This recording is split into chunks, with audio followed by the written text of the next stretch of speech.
আসসালামু আলাইকুম, কেমন আছো তোমরা? আশা করি সবাই খুব ভালো আছো, সবার খুব সুন্দর একটা সময় কাটতেছে। আমার নাম আবু সাদাত মাহমুদ। আমি বর্তমানে পড়াশোনা করতেছি বাংলাদেশ প্রকৌশল বিশ্ববিদ্যালয় বুয়েটে। আমার কলেজ ছিল হচ্ছে নরড্যাম কলেজ, নরড্যামের গ্রুপ ওয়ানে ছিলাম আমি, ঠিক আছে। আচ্ছা, তো আমি কে ভাইয়া, আমি কেন আসছি? আমি হচ্ছে তোমাদেরকে ইনশাল্লাহ এই যে তোমাদের কলেজের সম্পূর্ণ আইসিটিটা ইনশাল্লাহ আমি তোমাদেরকে পড়ায় দেবো ইনশাল্লাহ, ঠিক আছে। এবং স্যার হচ্ছে যেহেতু প্রথম চ্যাপ্টার কিছু কথা বলে নেই, আমি স্যার আমার সর্বোচ্চ চেষ্টা করব তোমাদেরকে এটা খুব ভালো মতো পড়ানোর জন্য। এবং আমি তোমাদেরকে যে লেকচার স্লাইডগুলো দিয়ে পড়াবো এখানে কিন্তু আমি চেষ্টা করছি মোটামুটি বোর্ডে যত প্রশ্ন আসছে, হ্যাঁ, মোটামুটি সবগুলো কভার করে দেওয়ার জন্য। এবং মোটামুটি প্রায় 4 মাস ধরে কিন্তু এই স্লাইডগুলোর পিছিয়ে আমরা কাজ করছি স্যার, ঠিক আছে। এবং হচ্ছে যে আমি কিন্তু স্যার তোমাদের জন্য যে ক্লাসগুলো বানাচ্ছি যথেষ্ট কষ্ট করে বানাচ্ছি, এবং আমি তোমার বেস্ট ট্রাই করবোই তোমাদেরকে সেটা দেওয়ার জন্য। তো তোমরা যদি আমার লেকচারের কোনো কিছু না বোঝো তাহলে আমাদের ইউটিউবে যে কমেন্ট সেকশন আছে, কমেন্ট সেকশনে কমেন্ট করবো যে ভাই এই জিনিসটা বুঝিনি, একটু আরেকবার বললে ভালো হতো। সো আমি কিন্তু তোমাকে অবশ্যই সেখানে উত্তর দিয়ে দিব। লেকচারের মাঝখানে কোথাও হয়তো আমি দেখবা যে আমার হোয়াটসঅ্যাপ নাম্বার বা ফেসবুক আইডি দিয়ে দিব, যদি তুমি পার্সোনালি না বোঝো তোমাকে বোঝানোর জন্য। যেহেতু আমি তোমাকে এখানে পুরোটা পড়ানোর দায়িত্ব নিছি, তোমাকে বুঝিয়ে দেওয়ার দায়িত্বটাও আমার, ঠিক আছে। আচ্ছা, ঠিক আছে। তো এই যে এই হলো আমার চেহারা, তোমরা হচ্ছে তা আমাকে মনে হয় অনেকেই চিনো না, তো চিনবার সামনে ইনশাল্লাহ, সমস্যা নাই। তো এই তো আমার নাম হচ্ছে সবাই সাইম বললাম আমাকে, ঠিক আছে। আচ্ছা, তো এরপরে এইটা হচ্ছে আমাদের রাতুল ভাইয়া, হ্যাঁ সরি রাতুল ভাইয়া কি বলি, অন্তর ভাইয়া। এখন অন্তর ভাইয়াকে তোমরা হয়তো অনেকেই চিনবে না। আর তোমরা যারা সায়েন্সের তারা হচ্ছে সবাই কম বেশি রাতুল ভাইয়াকে চিনো, ফিজিক্সের রাতুল ভাইয়া। তো এটা হচ্ছে ফিজিক্সের রাতুল ভাইয়ার ভাই আর কি, ঠিক আছে। তো ভাইয়া হচ্ছে আমাদের এই চ্যাপ্টার 8 এ কাজ করছে, মানে হচ্ছে কোথার কোন টপিকের পর কোন টপিক আসতে হবে বা কীভাবে সাজাইতে হবে এই ব্যাপারটা হচ্ছে অন্তর ভাইয়া দেখছে, ঠিক আছে। আচ্ছা, আর এই যে তোমরা যে হচ্ছে আমাদের স্লাইডগুলো দেখতেছো, তোমরা কিন্তু দেখবে আমাদের স্লাইডগুলো হচ্ছে একটু মানে অন্যদের থেকে বেশ অ্যাডভান্স স্লাইড। এবং আরেকটু সামনে আগালেও দেখবা যে কত সুন্দর কাজ করা হয়েছে।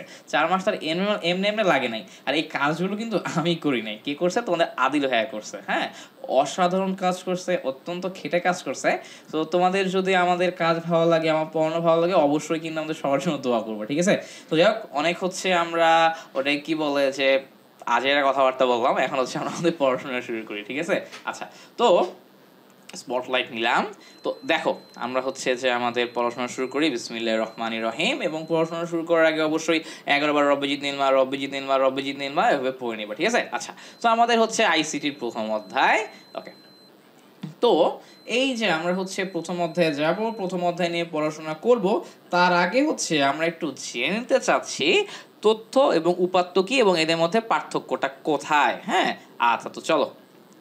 তো তথ্য উপাত্ত কি এগুলো হচ্ছে আমরা জানবো। তার আগে স্যার তোমাদেরকে আমি যেটা বলবো যে আমাদের যেসব কিওয়ার্ডগুলো আছে, কিওয়ার্ড, ঠিক আছে, এই সকল কিওয়ার্ডে কিন্তু ইংরেজি নামটা জানতে হবে, হ্যাঁ। যেমন আমি একটা ছোট উদাহরণ দিই, যেমন 2016 সালে তোমার ধরো যে ঢাকা বিশ্ববিদ্যালয়ে ভর্তি পরীক্ষায় কেমিস্ট্রিতে একটা কোশ্চেন আসছিল যে তোমার হচ্ছে যে যেসব পদার্থকে মানে কঠিন পদার্থকে, হ্যাঁ, তাপ দিলে সরাসরি বাষ্পে পরিণত হয় তাদেরকে কি বলে। এটা তো সবাই আমরা জানি, ঊর্ধ্বপাতন। কিন্তু কথা হলো ওইখানে অপশনগুলো সব দেওয়া ছিল ইংরেজি নামে। এখন স্যার তোমরা একটু আমাকে বলো তো ঊর্ধ্বপাতনের ইংরেজি কয়জন জানো? আমাকে কমেন্ট করে জানাও। এবং আমি এইটুকু শিওর 95% স্টুডেন্টই জানো না। সো যারা যারা জানে না তারা ঢাবিতে চান্স পাওয়ার সম্ভাবনা খুবই কম। এখানে যদিও সায়েন্স বা তার অনেকেই আছে, বাট তাও বললাম আর কি। সো ঢাকা বিশ্ববিদ্যালয় কিন্তু ধরো তুমি ঢাকা বিশ্ববিদ্যালয় কি সায়েন্স স্টুডেন্ট ভর্তি হয়, আর্টসেরও ভর্তি হয়, কমার্সেরও ভর্তি হয়, তাই না? সো এই কারণে যেটা বললাম যে এই ইংরেজি নামগুলো রাখতে হবে। তো চলো আমরা ইংলিশ নামগুলো দেখি। আমার উপাত্তের ইংরেজি নাম হলো ডেটা এবং তথ্যর ইংরেজি নাম হলো ইনফরমেশন, ঠিক আছে। আচ্ছা, তো এখন তথ্য কি আর উপাত্ত কি, হ্যাঁ। একটা জিনিস বলে নেই, উপাত্ত আগে আসে তথ্য পরে আসে, কি হবে দেখো। তো ধরো এই যে এখানে তুমি দেখো কি আছে, বিভিন্ন ধরো যে হচ্ছে আমার শব্দ, ধরো যে কি আছে, অগোছালো ভাবে আছে, হ্যাঁ। মানে ধরো কথা কথা আমি কি করলাম যে ধরো যে আমি এক জায়গা থেকে একটা ওয়ার্ড নিয়ে আসলাম সায়েম, আরেক জায়গা থেকে নিয়ে আসলাম একটা পারে, আরেক জায়গা থেকে নিয়ে আসলাম না, আরেক জায়গা থেকে নিয়ে আসলাম কিছু, মানে এরকম কতগুলো কি শব্দ খুঁজে খুঁজে নিয়ে আসলাম আমি, ঠিক আছে। আচ্ছা, তো এই যে এখন ধরো যে আমার ডান সাইড নাই, ধরো যে আমার খালি বাম সাইডে এই ওয়ার্ডগুলো আছে। এখন তুমি আমাকে বলো এটা দেখে কি কিছু বোঝা যাচ্ছে? এতে কিছু বোঝা যায়? এই যে আমার এই ডাটাগুলো এরা কি আসলে কোনো সম্মিলিতভাবে কোনো অর্থ বহন করে? কিছুই কিন্তু করে না। কিন্তু স্যার এই যে আমি যদি কি করি, তোমরা তো ইংরেজিতে রিঅ্যারেঞ্জ পড়ছো, আমি যদি স্যার এই ওয়ার্ডগুলোকে যদি একটু রিঅ্যারেঞ্জ করার চেষ্টা করি, তাহলে ডান দিকে তাকাও কি হয়। এই যে দেখো, সায়েম কিছুই পারে না, সায়েম কিছুই পারে না, ঠিক আছে। তো এই দেখো, সায়েম কিছুই পারে না, এটা কিন্তু একটা অর্থপূর্ণ শব্দ। কি শব্দ কেন বলে, অর্থপূর্ণ বাক্য। এটা কি, এটা হলো একটা অর্থপূর্ণ বাক্য। এই বাক্য থেকে আমি কিছু একটা বুঝতে পারি, তাই না। সায়েম কিছুই পারে না, এটা কিছু একটা মিন করে, কিছু একটা বোঝায়। কিন্তু এই যে বাম সাইডে সায়েম পারে কিছুই না, এটা কিন্তু কিছু বোঝাচ্ছে না, কি বুঝতে পারছো। সো তার মানে এই যে বিভিন্ন সোর্স থেকে এই যে এইসব খুঁজে নিয়ে আসা, ঠিক আছে, এগুলোকে আমরা কি বলবো, এগুলোকে আমরা বলবো ডেটা। এই যে সায়েম পারে কিছুই না, এগুলো প্রত্যেকটা হচ্ছে এক একটা ডেটা। এবং আমি যদি সবগুলো ডেটাকে রিঅ্যারেঞ্জ করি, সবগুলো ডেটাকে যদি আমি সাজাই, তাহলে কি হবে, তাহলে স্যার আমার যেটা আসবে সেটা হলো তথ্য বা ইনফরমেশন। সো আগে হচ্ছে আমার ওই উপাত্ত আসে বা ডেটা আসে, এবং এরপরে কিন্তু আমি ইনফরমেশন পাই। ডেটা ছাড়া তুমি জীবনে ইনফরমেশন বানাইতে পারবে না। তো তার মানে একটা জিনিস বুঝতে পারি, আমার ডেটা হলো অগোছালো, ছেলেদের রুমের মতো, তাই না, মেসের মতো। আর এই যেমন ইনফরমেশন কি, ইনফরমেশন হচ্ছে গোছানো, সাধারণত মেয়েদের রুমগুলো গোছানো থাকে, ওরকম আর ব্যাপারটা, বুঝতে পারছো। আচ্ছা ঠিক আছে। তো তাহলে স্যার এবং পরীক্ষায় কিন্তু কি আসে, তথ্যের মধ্যে তোমাদের পার্থক্য আসে। হ্যাঁ, এখন আমি কিন্তু তোমাদেরকে বলতে পারতাম ভাইয়া এটা পার্থক্যটা পরীক্ষায় আসবে, দেখে নিও। তোমরা কেউই দেখতে না, কারণ আমিও কখনো দেখিনি। এই কারণে তোমার জন্য আমি কষ্ট করে পার্থক্যটা সাইজ সুন্দর করে লিখে দিছি, পরীক্ষার খাতায় খালি ছাপায়া দিবা, ফুল মার্কস নিয়ে চলে আসবে, বুঝতে পারছো। আচ্ছা দেখো, তো এই যে আমার আগে বললাম উপাত্ত হচ্ছে অগোছালো, একটা একই জায়গায় থাকে, কোনো অর্থ মিন করে না। আর এই যে তথ্য হলো সুবিন্যস্ত, মানে রিঅ্যারেঞ্জ করা আর কি। আর ডেটা কি, প্রক্রিয়াকরণের পূর্বের অবস্থা বা রিঅ্যারেঞ্জের আগের অবস্থা। আর রিঅ্যারেঞ্জ করার পরে তো সেটা ইনফরমেশন হয়ে যায়। আচ্ছা, থার্ড যেটা আছে এটা কিন্তু খুবই ইম্পর্টেন্ট, ঠিক আছে। থার্ড যেটা আছে এটা খুবই ইম্পর্টেন্ট। কেন খুবই ইম্পর্টেন্ট, তার কারণটা হলো যে তোমার এই যে আমার সকল ডেটা, হ্যাঁ, আমার সকল যে ডেটা আছে এটা কিন্তু আমি বিভিন্ন সোর্স থেকে নিয়ে আসতেছি, এবং এই ডেটাগুলাই কিন্তু ইনফরমেশন হচ্ছে, এই ডেটাগুলাই ইনফরমেশন হচ্ছে। আমি কিন্তু ডেটা ছাড়া কখনো ইনফরমেশন পাবো না। সো তার মানে কোনো কিছু একটা তথ্য হওয়ার জন্য বা ইনফরমেশন হওয়ার জন্য ওকে অবশ্যই আগে ডেটা অবস্থায় থাকতে হবে, দেন ডেটা অবস্থা থেকে ইনফরমেশন রূপে সে কী হবে, পরিবর্তিত হবে। এই কারণে স্যার তোমার কথা হলো আমার সকল তথ্যই উপাত্ত, কি বুঝতে পারছো। আমার তথ্য হলো আগে উপাত্ত ছিল, দেন তথ্য হয়েছে। আমার তথ্য বা ইনফরমেশন অবশ্যই ডাটা থেকেই আসে। এই লাইনটা পরীক্ষার জন্য খুব ইম্পর্টেন্ট, এবং পরীক্ষায় কিন্তু শুধু এটাও আসে যে সকল তথ্য উপাত্ত ব্যাখ্যা করো। হ্যাঁ, আর এইখানে দেখো কি আছে, সকল উপাত্ত তথ্য নয়, এটা একদমই সত্যি কথা। কেন, তার কারণ ধরো আমার কাছে অনেকগুলা ডাটা আছে, এখন ধরো তুমি এগুলোকে রিঅ্যারেঞ্জ করতে পারতেছই না, কোনোভাবে এদেরকে রিঅ্যারেঞ্জ করা যায় না, এরা সামঞ্জস্যপূর্ণই না। তাহলে কি ওই সকল ডেটাগুলোকে আমি ইনফরমেশন বলতে পারবো যদি সাজাতে না পারি? কোনো দিনও না। সো এই কারণে আমি যে আমার যে উপাত্ত আনলে যে সেটা ইনফরমেশন হবে তা না, বাট ইনফরমেশন যদি হয় সেটা অবশ্যই আগে ডেটা থেকেই আসছে। এই কারণে আমি যেটা বলি সকল তথ্য উপাত্ত, কিন্তু সকল উপাত্ত তথ্য নয়। এই যে স্যারটা করে দিলাম না, ঠিক আছে, এটা এখন পরীক্ষায় সুন্দর মতো লিখে দিবা, শেষ। এবং আমাদের এই যে এখানে যে লেকচার নোটগুলো আছে পরীক্ষার আগে, এগুলো পড়লে ইনশাল্লাহ 90% বেশি কমন পড়বে, এটা আমি জ্ঞান দিতে পারি স্যার, ঠিক আছে। আচ্ছা, তো এইটুকু গেল স্যার। আচ্ছা, এরপরে যে বিশ্বগ্রাম, ঠিক আছে, গ্লোবাল ভিলেজ, গ্লোবাল ভিলেজ আমরা পড়াশোনা করব। তার আগে এই ওয়ার্ডটা দেখো, এই ওয়ার্ডটা শুনে কিন্তু আমরা একটা জিনিস বুঝতে পারি। কি দেখো, যেখানে কি আছে, বিশ্ব, বিশ্ব মানে কি, ওয়ার্ল্ড। ওয়ার্ল্ড মানে কি, বিশাল বড় একটা এরিয়া, তাই না। এখান থেকে আমেরিকা অনেক দূরে, ইতালি অনেক দূরে। গ্রাম মানে কি, গ্রাম মানে পিচ্ছি একটা এরিয়া, হ্যাঁ, পিচ্ছি একটা এরিয়া যেখানে ছোট ছোট ঘর বাড়ি থাকে, কম সংখ্যক মানুষ থাকে, এবং তুমি দেখবা যে গ্রামের সব মানুষ কিন্তু সব মানুষকে চেনে, না মানে কি, ছোট এরিয়া আর কি, তাই না। আচ্ছা গ্রেট। তো এখন দেখো ব্যাপারটা আসলে তাহলে কেমন হয়ে গেল না, অসামঞ্জস্যপূর্ণ না। বিশ্ব মানে কি, বিশ্ব মানে ওয়ার্ল্ড, পৃথিবী। গ্রাম মানে ভিলেজ। সো বিশ্ব মানে বিশাল জিনিস, গ্রাম মানে ছোট জিনিস। বড় জিনিস ছোট জিনিস কিভাবে মিলে গেল? তো এই যে বড় জিনিস ছোট জিনিসকে মিলায় দেয় কে, নেটওয়ার্ক মিলায় দেয়। কিভাবে মিলায় দেয় দেখো। আচ্ছা, তো প্রথমেই স্যার এই যে তোমার ব্যক্তিকে দেখতেছো, এই ব্যক্তি হলো আমাদের মার্শাল ম্যাকলুহান। সবসময় তো যারা আগে অধ্যায় পড়ছো খালি মার্শাল ম্যাকলুহানের নামই শুনে গেছো, তার ছবি দেখো নাই কখনো। সো মার্শাল ম্যাকলুহান কি বলছে দেখো একটু, আমরা একটা স্টেটমেন্টটা পড়ি, পরীক্ষা আসলে কিন্তু গ্লোবাল ভিলেজ কি এটা লিখতে হবে, নাহলে কিন্তু মার্কস পাবা না। গ্লোবাল ভিলেজ হচ্ছে এমন একটি সামাজিক ও সাংস্কৃতিক ব্যবস্থা যেখানে ইন্টারনেট ও ইলেকট্রনিক মিডিয়া প্রযুক্তির মাধ্যমে পৃথিবীর সকল একটি সমাজে পৃথিবীর সকল একটি সমাজে বসবাস করে এবং একে অপরের তথ্য আদান প্রদানের মাধ্যমে সেবা প্রদান করে থাকে। ঠিক আছে, আচ্ছা এখানে স্যার কি হবে, এই যে এখানে সকলে হবে, বুঝতে পারছো? গ্লোবাল, আমি তো আরেকবার বলি তোমাদের মুখস্থ করার জন্য, গ্লোবাল ভিলেজ হচ্ছে এমন একটি সামাজিক ও সাংস্কৃতিক ব্যবস্থা যেখানে ইন্টারনেট ও ইলেকট্রনিক মিডিয়া প্রযুক্তির মাধ্যমে পৃথিবীর সকলে একটি সমাজে বসবাস করে এবং একে অপরের তথ্য আদান প্রদানের মাধ্যমে সেবা প্রদান করে থাকে। কি স্যার বুঝতে পারছো কি বলছে? ওকে, এই যেখানে কি হবে, সকলে, এই যে একটা আকার হবে পৃথিবীর সকলে। ওকে, এই যে ঠিক আছে, আজ তো সংখ্যাটা স্যার সুন্দর করে খাতায় লিখে ফেলো তো, তাহলে পরীক্ষায় আসলে আর কোনো সমস্যা হবে না। ঠিক আছে, আচ্ছা তো এটার মানে বোঝাচ্ছে হচ্ছে যে আমাদের গ্রামে কি হয়, সবাই যেমন খুব দ্রুত হচ্ছে তোমার একজনের সাথে যোগাযোগ করতে পারে, সবাই সবাইকে চেনে।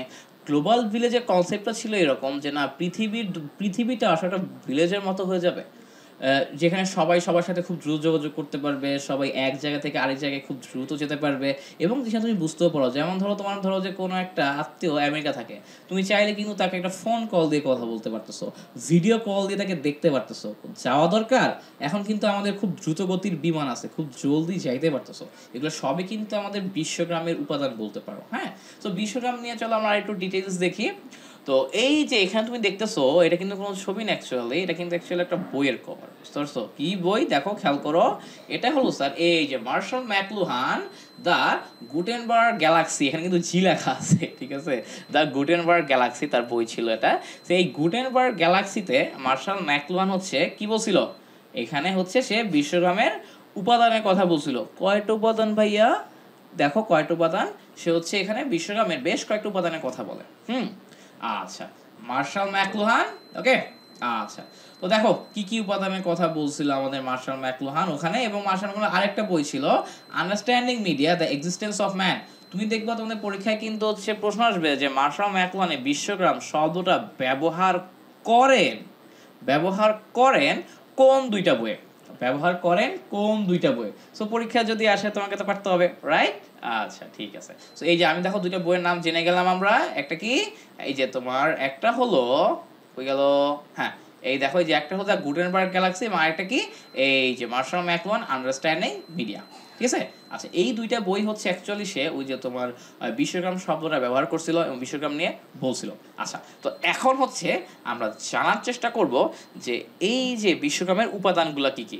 তো তার আগে স্যার আমি হচ্ছে এখন যেটা করব, তোমাদেরকে একটা 8 সেকেন্ডের ব্রেক দিব। এই 8 সেকেন্ডের ব্রেকে তোমরা সবাই হচ্ছে এই যে আমি এতক্ষণ যা বললাম ওগুলো হচ্ছে মাথায় আবার নেওয়ার চেষ্টা করো শুরু থেকে। তুমি একটু চোখ বন্ধ করে ভাবো, আল্লাহ ভাইয়া শুরু থেকে শেষ পর্যন্ত কি বলছে, তাহলে কি হলো, রিক্যাপ হয়ে গেল, তোমার পড়া হয়ে গেল। ওকে, 8 সেকেন্ডের ব্রেক স্টার্টস নাও।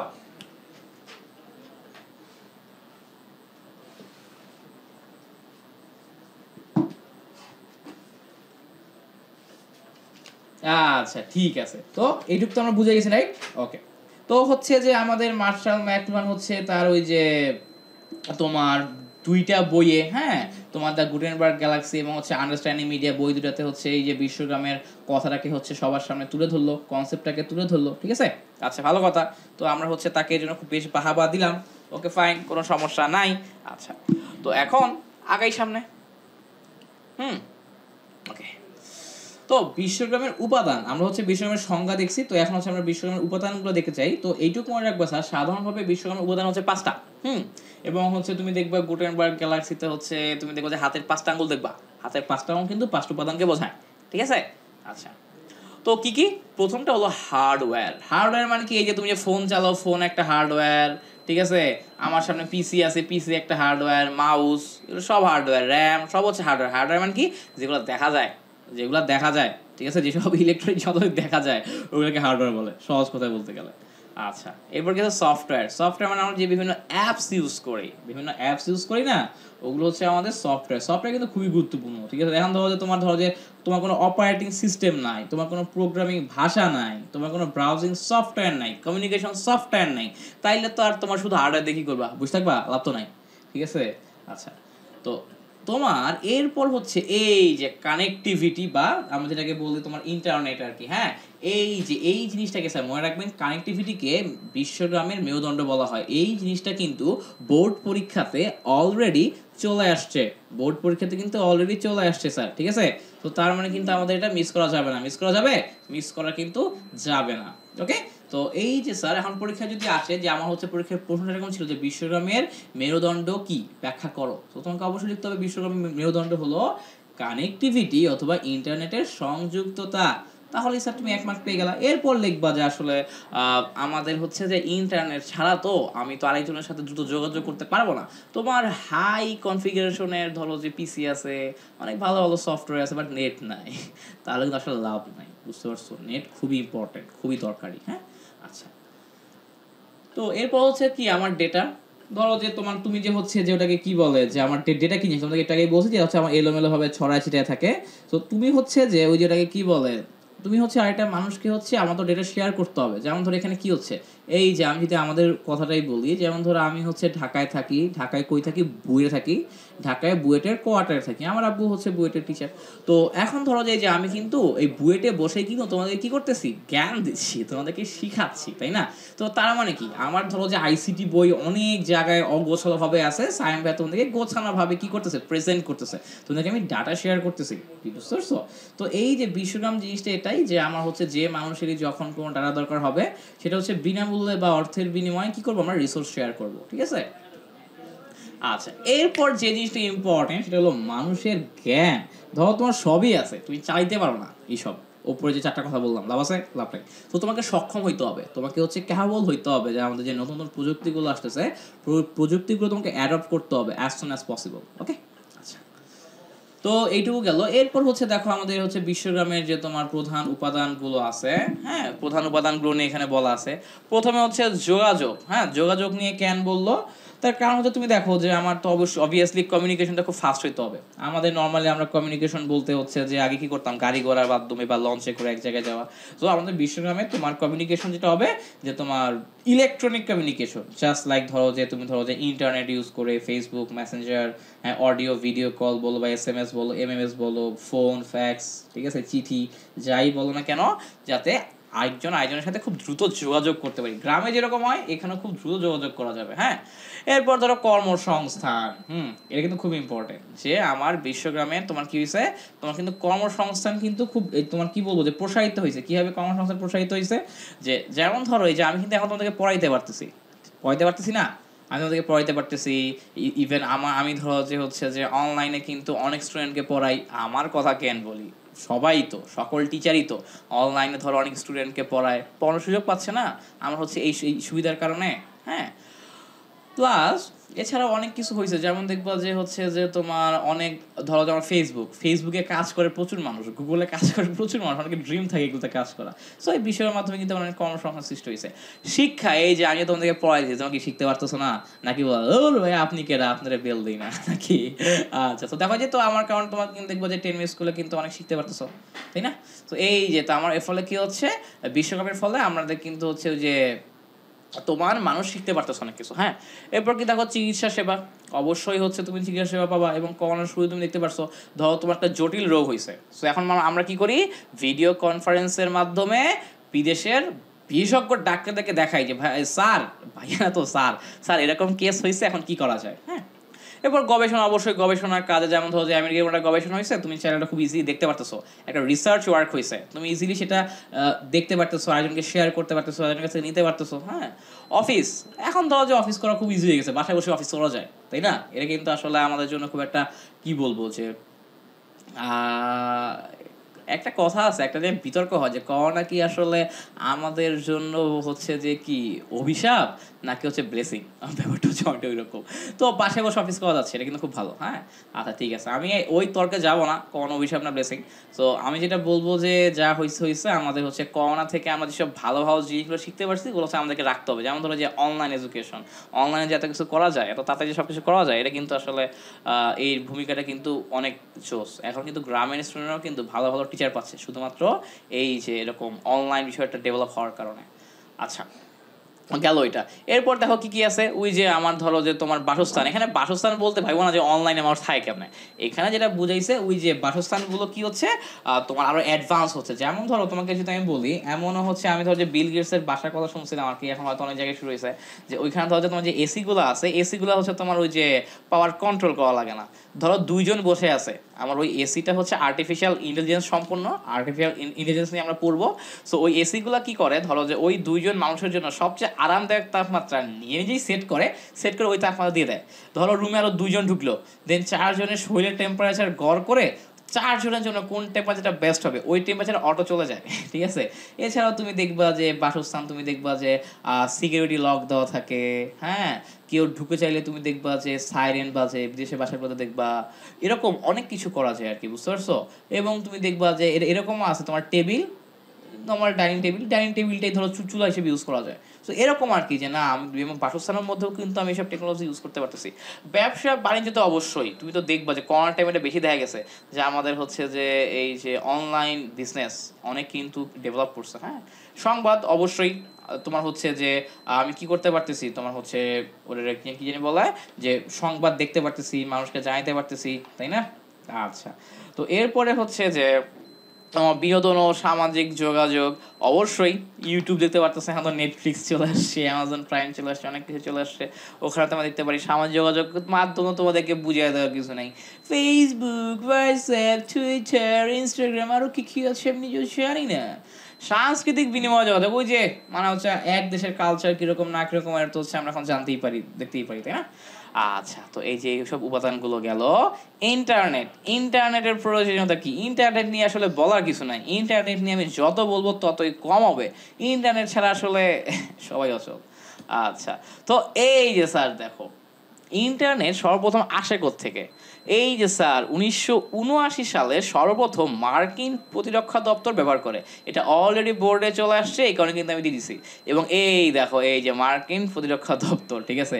আসলে অনলাইনে পড়াশোনা করলে পড়াশোনাকে যে কতটা ইন্টারেস্টিং করা যায় তোমাদের কারো কোনো আইডিয়াও নাই। যেমন ধর এই যে আমি তোমাকে সুন্দর এটা দেখাইলাম, এই যে এই মার্কিন প্রতিরক্ষা দপ্তরে সর্বপ্রথম আর কি এটা আসে, এই প্রথমকে একটু আগে হচ্ছে আমাদের ওই যে মার্শাল ম্যাকলানের ছবি দেখাইলাম, সামনে আরও দেখাবো। এগুলো কি হোয়াইট বোর্ডে পসিবল ছিল? হোয়াইট বোর্ড তো পসিবল ছিল না, তাই না। আর এগুলো কিন্তু এমনি এমনি বানাই নাই, আমরা অনেক কষ্ট করতে হয়েছে, ঠিক আছে। আচ্ছা, তো যাক, এই লিখে দিছে এটা, সেটা পারতে হবে, হ্যাঁ। আচ্ছা, গ্রেট। তো এখন কথা হলো স্যার, এই যে আমাদের হচ্ছে যে তোমাদের বললাম যে 1969 সালে মার্কিন প্রতিরক্ষা দপ্তরে সর্বপ্রথম হচ্ছে ইন্টারনেট ব্যাপারটা আসলে শুরু হয়। ওরা তো আসলে সেটা ইন্টারনেট হিসেবে ইউজ করে নাই, ওরা হচ্ছে তোমার যেটা করে আর কি, তোমার হচ্ছে যে আরপানেট নামক প্রযুক্তির মাধ্যমে এই যে ইন্টারনেটটা শুরু করে। আরপানেট নামক প্রযুক্তি বা কি বলে প্রজেক্টের মাধ্যমে, আরপানেট সেটা প্রজেক্ট, ঠিক আছে। আচ্ছা, তো পরীক্ষায় আমাদের প্রশ্ন আসে তোমার যে এই আরপানেটের ফুল ফর্ম কি, এই কারণে আমি দিয়ে দিছি আরপানেট মানে হলো advance research project agency network, ঠিক আছে। আচ্ছা, তো পরীক্ষায় আসলে ফুল ফর্মটা আশা করি আমার বাচ্চারা পারবে এখন, ওকে। আচ্ছা, তো এই আরপানেটটা হচ্ছে আমার হচ্ছে ওটা কি বলে, আরপানেট প্রজেক্টটা হচ্ছে প্রথমে কয়েকটা বিশ্ববিদ্যালয়ের মধ্যে সীমাবদ্ধ ছিল, এরপর হচ্ছে যে ওই যে ওটাকে কি বলে যে সবার মধ্যে হচ্ছে আরো কয়েক বছর পরে কি হয়, উন্মুক্ত হয়ে যায়। আচ্ছা, তো হচ্ছে এরপর দেখো আমাদের হচ্ছে এরপর হলো যে এগুলো তো বললামই, এবং তুমি দেখবা যে বইয়ের মধ্যে ইন্টারনেটে হচ্ছে কুফল সুফল নিয়ে লেখা আছে, ওগুলা তো স্যার তুমি বানায় লিখতে হবে, তাও একটু আরেকবার রিডিং দিয়ে নিও। এরপর হচ্ছে ইমেইলের ফুল ফর্ম কি, ইলেকট্রনিক মেইল, পরীক্ষা আসার মাঝে মাঝে ওই যে আমরা একজন একজনকে ইমেইল পাঠাই না, আমাদের সবার ইমেইল আইডি, যে যেমন আমারটা কি asmscience008@gmail.com, আমি চাইলে তোমাকে ইমেইল পাঠিয়ে দেবো যদি তুমি আমাকে তোমার মেইলটা দাও, হ্যাঁ। ওই মেইল মানে কি, মেইল মানে হলো ইলেকট্রনিক মেইল, মানে কি ধরো যে আধুনিক চিঠি, ইলেকট্রিক চিঠি আর কি, আমরা আগে যেটা নর্মাল চিঠি লিখতাম সেটা হচ্ছে এখন ইমেইল দিয়ে করে দিই। আচ্ছা, যেমন ধরো এই যে আমি কি করলাম, আমার ধরো যে কাউকে চিঠি দেওয়া লাগবে, এখান থেকে এখানে কি করলাম, চিঠি পাস করলাম, তাই না। আগে নর্মাল চিঠি হাতে হাতে যাইতো, ডাক ব্যাগের মাধ্যমে যেত, এখন কয়েক সেকেন্ড মিলি সেকেন্ডের মধ্যেই চলে যায়। আচ্ছা, ঠিক আছে। টেলিকনফারেন্সিং মানে হলো এই যে ফোনে সবাই মিলে কনফারেন্স করা, ঠিক আছে। ফোনে সবাই মিলে কনফারেন্স করা। এখন এই টেলিকনফারেন্স মানে ভাই শুধু যে আমার মোবাইল হবে তা কিন্তু না, এখানে আমি বলছি মোবাইলের মাধ্যমে কনফারেন্স করা। এখন এখানে আমার ভাইয়া মোবাইল বলতে যে শুধু আসলে অডিও কল তা কিন্তু না, এটা কিন্তু ভিডিও কলও হইতে পারে, এখানে কিন্তু স্যার আমরা কি করতে পারি, এখানে কিন্তু আমি তোমার ভিডিও কলও করতে পারি, ঠিক আছে। আর যদি ভিডিও কল করি তখন এটাকে টেলিকনফারেন্সিং না বলে ভিডিও কনফারেন্সিং বলে আর কি, নাম দেয় আলাদা। যেমন ধরো যে আমি কি বললাম যে না 5 জন ফ্রেন্ড মিলে আড্ডা মারবো, ধরো তুমি হচ্ছে মেসেঞ্জারে গ্রুপ কল করতেছো, this is a kind of teleconferencing কিন্তু, ঠিক আছে। এবং ফোনে কিন্তু ধরো তোমার একটা সিম থেকে আরেকটা সিমে কল দিয়েও কিন্তু টেলিকনফারেন্সিং করা যায়, হ্যাঁ। আচ্ছা, গেল এটা। এই যে এমন ধরো যে কয়েকজন মিলে যদি হচ্ছে কনফারেন্স করে, ওটাকে আমরা কি বলবো, কি তোমার টেলিকনফারেন্সিং, হ্যাঁ। আচ্ছা, তো আর যদি ভিডিও কলে করে তো ওটাকে ভিডিও কনফারেন্সিং বলে। আচ্ছা, তো এরপর স্যার তোমার যেটা আছে টেলিমেডিসিন। টেলিমেডিসিনের সংজ্ঞাটা স্যার সবাই খাতায় লিখবা, টেলিমেডিসিনের সংজ্ঞাটা সবাই খাতায় লিখবা, তার কারণ হলো এটা পরীক্ষায় চলে আসছে। তার কারণ কি, তার কারণ হলো পরীক্ষায় কিন্তু এটা অলরেডি চলে আসছে স্যার, ঠিক আছে। টেলিমেডিসিন কি জিনিস, তো দেখো টেলিমেডিসিন হলো তথ্য যোগাযোগ প্রযুক্তির সাহায্যে কোনো ভৌগোলিক দূরত্বে অবস্থানরত রোগীকে চিকিৎসা ও স্বাস্থ্যসেবা প্রদান করাকে টেলিমেডিসিন বলে। অনেকে যেটা ভাবতো টেলিমেডিসিন মানে হলো টেলিফোন করে মেডিসিন অর্ডার দেওয়া, নো। টেলিমেডিসিন মানে তুমি কি করবা, সেবা নিবা, স্বাস্থ্য সেবা নিবা, ঠিক আছে, বুঝতে পারছো, ওকে। এবং সেটা যেমন টেলিফোন করে হোক অথবা ভিডিও কলে হোক, চিকিৎসা সেবা গ্রহণ করাটাকে আমরা কি বলতেছি, টেলিমেডিসিন বলতেছি। সংজ্ঞাটা ভালো মতো লিখে রাখো, টেলিফোন করে ওষুধ অর্ডার করাকে শুধু টেলিমেডিসিন বলে না স্যার, এই ভুলটা করি না, থাবড়া মতো এটা। আচ্ছা, ঠিক আছে। তো যাই হোক, গেল আর কি। এরপর জিপিএস, জিপিএস এর ফুল ফর্ম কি, গ্লোবাল পজিশনিং সিস্টেম। তোমাদের সবার ফোনে দেখবো জিপিএস আছে, জিপিএস ট্র্যাকার অন করলে তুমি এক্স্যাক্টলি কোথায় আসো ওইটা কিন্তু হচ্ছে আমরা পাইতে পারি আর কি, হ্যাঁ। আচ্ছা, এবং দেখবা যে হচ্ছে কয়েকদিন আগে আমার স্টুডেন্টরা ওই যে চিটাগাং স্টুডেন্টের সাথে দেখা করতে আসছিল, তখন ওরা যে কাজটা করছে আর কি, যে হচ্ছে যে ধরো যে কয়েকজন চলে আসছে, আরও 2জন আসবে আর কি বুয়েটে, তো হচ্ছে আমাদেরকে খুঁজে পাচ্ছে না, এই কারণে তখন হচ্ছে আমার একটা স্টুডেন্ট বলছে এই তোর হচ্ছে কারেন্ট জিপিএসটা অন কর। দেন হচ্ছে এই যে ও যে আমার স্টুডেন্টটা হচ্ছে ফোনে জিপিএস অন করছে, আর একটা স্টুডেন্ট কিন্তু জিপিএস ট্র্যাকার দিয়ে কিন্তু খুঁজে খুঁজে চলে আসছে।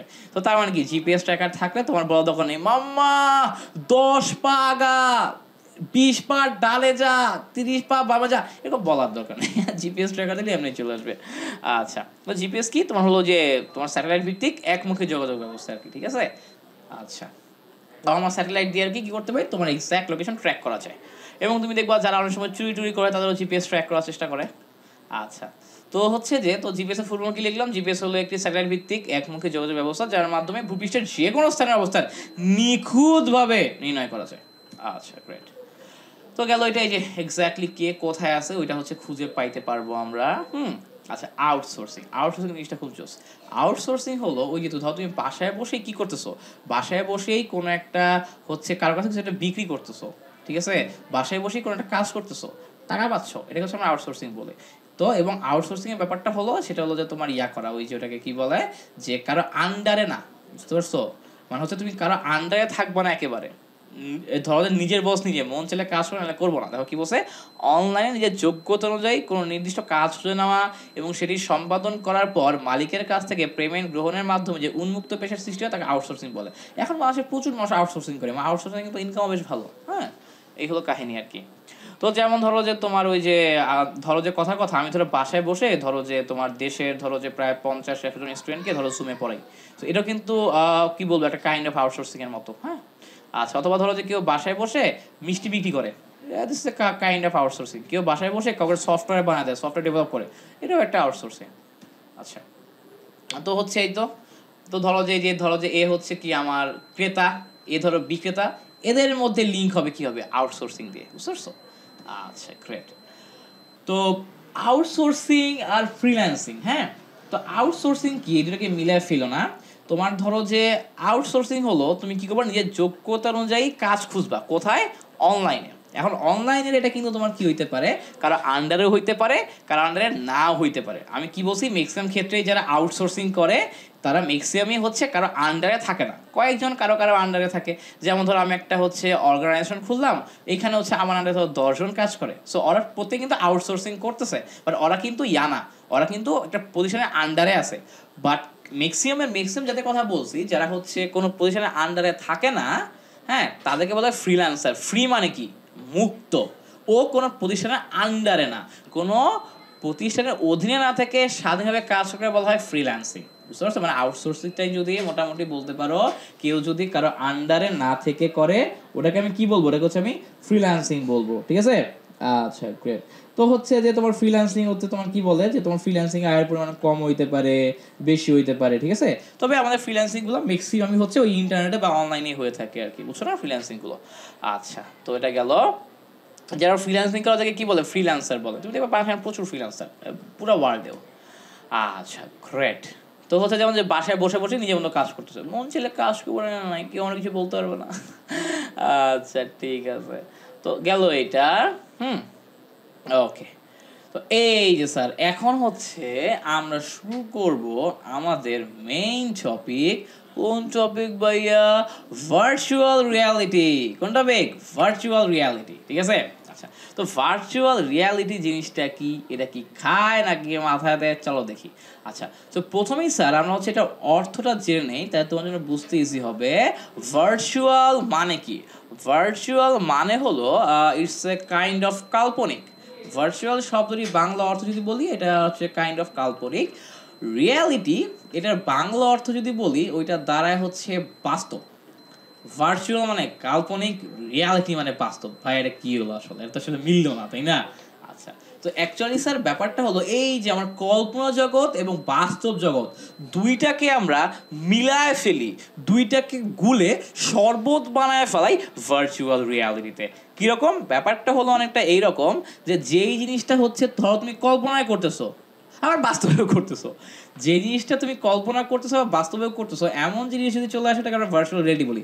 যেমন ধরো কথার কথা, আমি যদি তোমাকে একটা উদাহরণ দেখাই তাইলে বুঝবা যে এই ছবিটা খেয়াল করো। আচ্ছা, তো একটু সংখ্যাটা বলে নেই। প্রকৃতপক্ষে বাস্তব নয় কিন্তু বাস্তবের চেতনা উদ্রেককারী বিজ্ঞানজনিত কল্পনাকে ভার্চুয়াল রিয়ালিটি বলে। মানে বাস্তব না কিন্তু তোমার মনে হবে সেটা বাস্তবে হচ্ছে, ওটাকে বলবো ভার্চুয়াল রিয়ালিটি। যেমন স্যার এই যে তোমার ফিগারটা দেখবো আমরা একটু পরেই। ভার্চুয়াল রিয়ালিটি প্রতিষ্ঠিত হয়েছে কিসে? কম্পিউটার প্রযুক্তি ও সিমুলেশন তত্ত্বের ভিত্তি করে।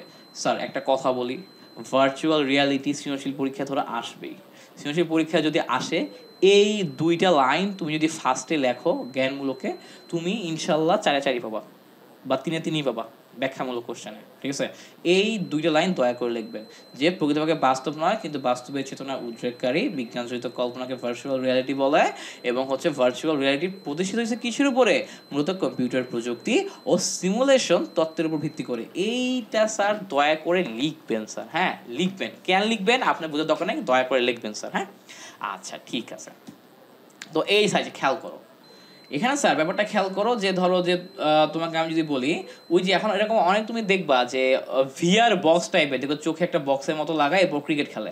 ও কিন্তু ধরো স্যার স্টুডিওর মধ্যে বসে আছে, হ্যাঁ দেখবা যে ব্যাট নাড়াচ্ছে, তোমার বাইরে থেকে মনে হবে বল কই, ফিল্ডার কই, কি খেলে না খেলে।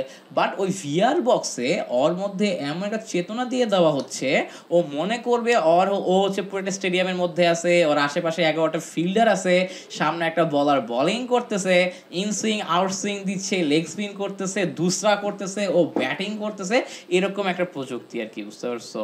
এবং তুমি দেখবা ওই যে কয়েকদিন আগে বাংলাদেশের প্রধানমন্ত্রীর একটা ছবি হচ্ছে, তুমি দেখবা যে সোশ্যাল মিডিয়াতে যে হচ্ছে বাংলাদেশের প্রধানমন্ত্রী ব্যাটিং করতেছে ভিআর বক্স ইউজ করে, ঠিক আছে।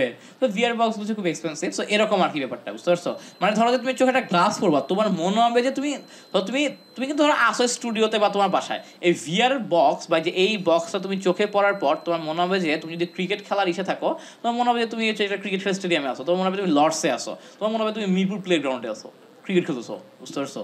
মানে কিন্তু অ্যাকচুয়ালি কিন্তু তুমি নাই, মিরপুরে নাই তুমি, বাট তোমার চেতনা উদ্রেক করবে যে না ভাই তুই মিরপুরে আসোস, ঠিক আছে। এই যে কল্পনার বাস্তব জগৎকে এক করে দিবে, ঠিক আছে। আচ্ছা, তো এখন কথা হইলো ভাইয়া এই যে আমার হচ্ছে যে এটা কিভাবে করে, এগুলা করার জন্য আমার কি, এগুলা করার জন্য হচ্ছে আমার বিভিন্ন সফটওয়্যার ইউজ করতে হয়। কি ইউজ করতে হয়? সফটওয়্যার। কি ইউজ করতে হয়? বিভিন্ন সফটওয়্যার ইউজ করতে হয়, ঠিক আছে। তো ওই সফটওয়্যারগুলো কি, এই যে স্যার প্রথমে স্যার তুমি দেখো যে আমাদের হচ্ছে যে বিভিন্ন যে তোমার সফটওয়্যারের কথা বলছি, হ্যাঁ সেগুলো কি, এই যে আমাদের ভিজার্ড, হ্যাঁ এরপর কি এই যে ভিআরটিকে অথবা ভার্চুয়াল রিয়েলিটি টুল কিট, হ্যাঁ এরপর কি এই যে 3D স্টুডিও ম্যাক্স, ওকে। এরপর কি মায়া, 4টা সফটওয়্যার নাম বললাম, পরীক্ষার খাতে আসলে লিখবেনি 4টা, তোমাকে 4-5 দিবে টিচার, সায়াম ভাইয়ের গ্যারান্টি, ওকে। আচ্ছা, তো ওই তো গেল। তো হচ্ছে যে এখন বইয়ের কিছু ভাষা বলি যেগুলো তোমাকে পরীক্ষা হলে লিখতে হবে। যাতে ফুল মার্কস পাও। সো ভার্চুয়াল রিয়ালিটিতে যেটা করা হয় ত্রিমাত্রিক ইমেজ তৈরি করা হয়, এটা দাগায় রাখো, পরীক্ষা এমসিকিউ তে আসছে অনেক এবং তোমার তো স্ক্রিনশট লেখাই লাগবে। সো ভার্চুয়াল রিয়ালিটিতে কি করা হয়, ত্রিমাত্রিক ইমেজ তৈরি করা হয়, ঠিক আছে। আচ্ছা, তো ভার্চুয়াল রিয়ালিটি একটি কম্পিউটার নিয়ন্ত্রিত পরিবেশ যেখানে ব্যবহারকারী ওই পরিবেশে মগ্ন হতে, বাস্তবের অনুকরণে সৃষ্ট দৃশ্য উপভোগ করতে, সেই সাথে বাস্তবের ন্যায় শ্রবানুভূতি ও দৈহিক ও মানসিক ভাষাবেগ, উত্তেজনার অনুভূতি প্রভৃতি অর্জন করতে পারে। সহজ কথায় তুমি হচ্ছে দেখতে পারবা সেইটা, তুমি হচ্ছে শুনতে পারবা সেইটা, তুমি ফিল করতে পারবা সেইটা কীরকম। যেমন ধরো যে তুমি যদি মিরপুর ন্যাশনাল প্লেগ্রাউন্ডে আসলেই খেলতা ক্রিকেট, তাইলে তোমার যেরকম একটা অনুভূতি আসতো, ভার্চুয়াল রিয়ালিটি স্টুডিও তোমাকে ঠিক সেই অনুভূতি দিবে। শুধু এমন যে তুমি দেখতেছো, তোমাকে দেখাবে, তোমার শরীরে অনুভূতি দিবে, তোমার কানকে শোনাবে। কি বুঝতে পারছো? আচ্ছা, এই যে আমার কিন্তু কি কি লাগে খেয়াল করো। এই যে আমার প্রথমে কি লাগতেছে, এই দেখো আমাদের হচ্ছে তোমার একটা ডিসপ্লে লাগে। কি ডিসপ্লে দেখা যায়? হ্যাঁ, এই দেখছো কি লাগবে, এই দেখ আমার কিন্তু এরকম একটা ডিসপ্লে লাগবে। হ্যাঁ, এরপর কি লাগবে, হ্যান্ড গ্লাভস লাগবে। ডিসপ্লে কি করলো, তোমার চোখকে দেখাচ্ছে। হ্যান্ড গ্লাভস কি করবে, হ্যান্ড গ্লাভসটা হচ্ছে তোমাকে অনুভূতি দিবে আর কি, ঠিক আছে। হ্যান্ড গ্লাভস কি করবে, অনুভূতি দিবে। এরপর কি হবে, এরপর হচ্ছে স্যার এই দেখো আমার যেটা লাগবে, একটা পূর্ণাঙ্গ বডি স্যুট লাগবে। পূর্ণাঙ্গ বডি স্যুট, যে স্যুটে হচ্ছে তুমি দেখবা যে আমার সেন্সর থাকে আর কি, বুঝতে পারছো। অনেক অনেক টুল কি লাগে, ওগুলো হচ্ছে বড় লোকদের জিনিস, বুঝছো, এগুলো গরিবদের জন্য না আসলে। আচ্ছা ঠিক আছে, তো তার মানে কি বুঝলাম, আমার কি কি লাগতেছে, হেড মাউন্টেড ডিসপ্লে, এরপর আমার লাগতেছে ডাটা গ্লাভ, এরপর আমার কি লাগতেছে, পূর্ণাঙ্গ বডি স্যুট, ঠিক আছে। আচ্ছা, এরপর আরও যেটা লাগে সেটা কি, সেটা হলো স্যার আমার রিয়ালিটি ইঞ্জিন। রিয়ালিটি ইঞ্জিন কি, আমি তোমাদেরকে একটা ভিডিও দেখাবো রিয়ালিটি ইঞ্জিনের। হ্যাঁ, এখনই দেখাবো রিয়ালিটি ইঞ্জিন। তোমাকে ব্যাপারটা বলি, যেমন ধরো এই যে এই লোকটা ধরো স্টুডিওতে বসে বসে কি করতেছে, ভিডিও শ্যুট করতেছে। বাট দর্শক যখন দেখবে, কি দেখবে জানো, সে দেখবে তার পিছে হচ্ছে এই যেরকম সুন্দর একটা কি ব্যাকগ্রাউন্ড আছে। যেমন ধরো আমি যদি তোমাকে হচ্ছে এটা একটু ইসে দেখাই, ওই যেটাকে কি বলে, আমি যদি তোমাকে এটা একটু ইউটিউবে দেখাই, তাহলে হচ্ছে তোমার ভালো লাগবে দেখতে। ধরো এই যে ইউটিউবে দেখি, আসো, এই যে স্যার এখানে একটা জিনিস খেয়াল করো, এই মহিলাটাকে দেখো। নর্মাল ভাবে তোমার দেখে কি মনে হবে, পিছে খুব সুন্দর একটা কি বলবো, যে একটা হচ্ছে যে অফিস স্পেস আছে, সুন্দর চেয়ার আছে, হ্যাঁ সুন্দর করে সাজানো আছে, সোফার মধ্যে সে বসে চা খাইতেছে, তাই না? আমরা তো হচ্ছে মুভিগুলোতে এরকমই দেখি নাকি। আচ্ছা, তো একটু আগায় থাকো, এখনই ঝটকা খাওয়া। তো কি সুন্দর লাগতেছে না তোমার দেখতে, জোস লাগতেছে না, কি সুন্দর ইন্টেরিয়রটা অস্থির না। এখন স্যার এই যে তুমি তাকায় দেখো, এই আমি হয়তো যখন প্রথমে দেখছি আমি পাগল হয়ে গেছি, বুঝছো। মানে এইখানে ছিল কিন্তু তোমার কোথায়, স্টুডিওতে, বাট রিয়ালিটি ইঞ্জিন যে কাজটা করছে, পিছে ব্যাকগ্রাউন্ড পুরোটা চেঞ্জই করে দিছে, পুরোটা চেঞ্জ করেছে। এবং হলিউডে যত মুভিগুলো দেখো, সব মুভি কিন্তু তোমার করে কিন্তু স্টুডিওতে বসে বসে, এবং হচ্ছে তোমার, এবং আমরা দেখি কত জোস ইন্টেরিয়র করতেছে। যেমন একটু আগাই দেখো, সে আছে কই, খেয়াল করো, এই মহিলা কিন্তু আছে কিন্তু কোথায়, স্টুডিওতে। কিন্তু এই যে রিয়ালিটি ইঞ্জিন দেখো, আমি তোকে বলি, এই যে তোমার এইটা হচ্ছে আসল, এই যে আমার ডান দিকেরটা হচ্ছে আসল আর কি স্টুডিওতে, আর বাম দিকেরটা হচ্ছে তোমার ওই যেটাকে কি বলে রিয়ালিটি ইঞ্জিনের মাধ্যমে আমার ক্যামেরাতে এটা আসতেছে, বুঝছো। এটা একটু পর দেখবা তোমরা, এই দেখো কি বুঝতে পারছো রিয়ালিটি ইঞ্জিন দিয়ে কি করা যায় না করা যায়। এই দেখো, খেয়াল করো একটা জিনিস, খেয়াল করো, ধরো এই যে এই মহিলা কই আছে, এই মহিলা কিন্তু আছে নর্মাল স্টুডিওতে। এই যে স্যার আমার রিয়ালিটি ইঞ্জিনের মাধ্যমে দেখো চেঞ্জ করে কি হবে, খেয়াল করো, এই যে ওই স্ক্রিন থেকে তাকাও, দেখছো ওইখানে কিন্তু খালি একটা হ্যাঙ্গার ছাড়া কিছু নেই, আর এইখানে দেখো কত জোস জিনিস দেখা ফেলাইছে, কি বুঝতে পারছো। তো জাস্ট লাইক এই যে রিয়ালিটি ইঞ্জিন আর কি ব্যাপারটা, বুঝতে পারছো। মানে তোমার হচ্ছে যে অ্যাকচুয়ালি কিন্তু হচ্ছে ও কিন্তু এত সুন্দর একটা বিল্ডিং এর মধ্যে নাই, বাট হচ্ছে কি সবাইকে বোঝাবে ও এত একটা সুন্দর বিল্ডিং এর মধ্যে আছে। আরো মজার ব্যাপার আছে, তো আমি যদি তোমাকে একটু দেখাই, এই যে একটু দেখো তোমরা, দেখছো তুমি, দেখছো স্টুডিও কই আর ইয়া কই, দেখছো তোমার, এই যে এখানে এটা খেয়াল করো, তোমার মনে হবে যে কি সুন্দর একটা অফিস রুম, হ্যান ত্যান এই সেই, বাট আলটিমেটলি কি হয় তুমি দেখো তারা কই বসে আছে, খুবই একটা ইয়া। এই যে সবচেয়ে মজার ব্যাপার হচ্ছে এইটা, যেমন ধরো আমরা যে বিভিন্ন ইসে দেখি যে আল্লাহ, আমি মাঝে মাঝে ভাবতাম, আমি হচ্ছে যে তোমার বুয়েটে ওঠার পরে ভাবতাম আল্লাহ রাস্তার মধ্যে এইসব করতেছে, গাড়ি ঘোড়া আটকায় দিয়ে, মানুষজন কিছু বলে না, আই হাই কেমনে কি, হ্যাঁ কিন্তু তাকায় দেখো এরা আছে স্টুডিওতে এবং মানুষজনকে বোঝাচ্ছে যে পুরো ফাঁকা রাস্তার মধ্যে কি একটা তোমার বিজি রাস্তার মধ্যে এটা শুট করছে, কি বুঝতে পারছো? সো এভাবেই হচ্ছে আর কি তোমাকে দেখবা যে মানুষ বোকা বানায়, হ্যাঁ। সো মানুষ তো হচ্ছে যে মানুষকে কখনো বোকা বানাইতে দেওয়া যাবে না, কি বুঝতে পারছো? তো এই যেগুলো কিন্তু প্রযুক্তি, হ্যাঁ হলিউডে কিন্তু প্রচুর প্রযুক্তি ইউজ করে, বুঝতে পারছো? আমরা খালি প্রযুক্তি ইউজ করতে পারলাম না দেখে আমরা এখনো ব্যাক ডেটেড আছি, কি বুঝছো? আমরা কি এখনো ব্যাক ডেটেড, প্রচুর ব্যাক ডেটেড আমরা। আচ্ছা ঠিক আছে, ও গেল এইটুকু, ঠিক আছে। সো রিয়ালিটি ইঞ্জিনের জন্য আমি তোমাদের যা যা বলছি ওগুলো কিন্তু পরীক্ষাতে আসলে অবশ্যই লিখবা, যাদের মানে সহজ কথা আমি তোমাদের যে নোটটা দিব, নোটটা হচ্ছে ধর তোমার জীবনের সেরা একটা নোট, পরীক্ষা খাতায় এখানে যা যা লেখা আছে খালি লিখে দিবা, ফুল মার্কস। আচ্ছা ঠিক আছে, তো গেল ওইটুকু। এছাড়া আমার কি করতে হয় দেখো, বিভিন্ন ধরনের সেন্সর ইউজ করতে হয়, বিভিন্ন stimulation, modelling, graphics software use করতে হয় কিন্তু আমাকে কোথায়, এই যে তোমার ওটাকে কি বলে, ভার্চুয়াল রিয়ালিটিতে, ঠিক আছে। আচ্ছা, তো এবং এছাড়াও আমাদের পরীক্ষা যেটা আসে তোমার এটার সুবিধা অসুবিধাগুলো আসে, তো চলো তোমাদের সুবিধা অসুবিধাগুলো লিখে দিই আমি।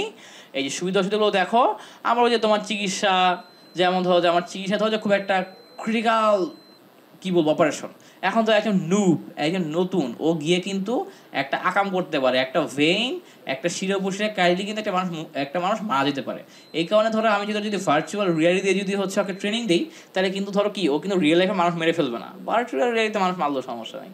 এবার ধরো গাড়ি চালানো, ধরো যে তুমি রাস্তায় গাড়ি চালাও, যদি অ্যাক্সিডেন্ট হয়, ধরো তুমি একটা ল্যাম্বরগিনি কিনছো, হ্যাঁ 13 কোটি টাকা দাম, আর রাস্তায় নামা শিখবা, তো তুমি নর্মালি ভার্চুয়াল রিয়ালিটি দিয়ে শিখলা, তাহলেই হয়ে গেল। এরপর বিমান চালনা, বিমানটাও ধরো তুমি ভার্চুয়াল রিয়ালিটি দিয়ে শিখলা, একটা নুবরে দিলা, ও ধরো তোমার 200 কোটি টাকার প্লেন খাই দিল। এবার ধরো ট্রাফিক পরিচালনা বলো, মহাকাশে, তো মহাকাশে তো অবশ্যই, ধরো মহাকাশে তো কেউ তো আগে করে নাই, তো তাকে একটা ট্রেনিং দেওয়া লাগবে না, ট্রেনিংটা কীভাবে দিবা, ভার্চুয়াল রিয়ালিটি দিয়ে। এবং এছাড়া বিনোদনও নেওয়া যায়, এছাড়া অনেক অসুবিধাও আছে, প্রচুর ব্যয়বহুল, আল্লাহ প্রচুর টাকা লাগে, ঠিক আছে, প্রচুর হিউজ। এছাড়া কল্পনা জগতে বিচরণ, কল্পনা জগতে বেশি বিচরণ করলে যেটা হয় যে তুমি আসলে বাস্তবে আসো নাকি কল্পনা আসো তুমি এটাই বুঝবা না। হ্যাঁ তুমি ধরো বাস্তবে আসো, তোমার মনে হবে তুমি কল্পনায় আসো, অবশ্যই স্বাস্থ্যের জন্য ক্ষতিকর, কারণ দেখো তোমার হচ্ছে যে এমন এই যে তোমার যে ভিআর বক্স চোখে লাগা রাখতে হয়, চোখের ক্ষতি হয়, তাই না, অনেক ক্ষতির ব্যাপারটা আছে। আর মনুষ্যত্বহীনতার কারণ হচ্ছে মানে যে ব্যাপারটা ধরো যে তুমি যদি মানুষের কন্ট্যাক্টে কম থাকো, তোমার মধ্যে না মনুষ্যত্ব জাগবে না। যেমন ধরো করোনার মধ্যে কি হয়েছে, করোনার মধ্যে তুমি দেখবা যে আমাদের কিন্তু মনুষ্যত্বটা কিছুটা কমছে, কিরকম কমছে, মানুষের সাথে কন্ট্যাক্ট নাই, কথাবার্তা নাই, বাসার মধ্যে আবদ্ধ আছে, তাই না, ব্যাপারটা কিন্তু একটা সমস্যা, ঠিক আছে। আচ্ছা, তো স্যার তাহলে আমাদের আজকে লেকচার এ পর্যন্তই, দেখা হবে তোমাদের সাথে পরবর্তী ক্লাসে, তো ততদিন পর্যন্ত স্যার আল্লাহ হাফেজ, সেটা